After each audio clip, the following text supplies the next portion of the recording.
بسم الله الرحمن الرحيم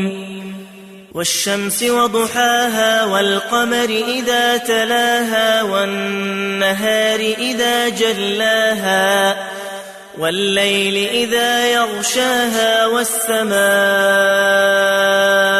وما بناها والأرض وما طحاها ونفس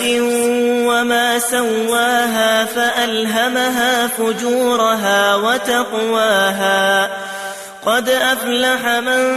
زكاها وقد خاب من دساها كذبت ثمود بطغواها إذ انبعث أشقاها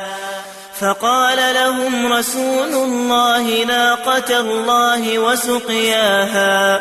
فكذبوه فعقروها فدمدم عليهم ربهم بذنبهم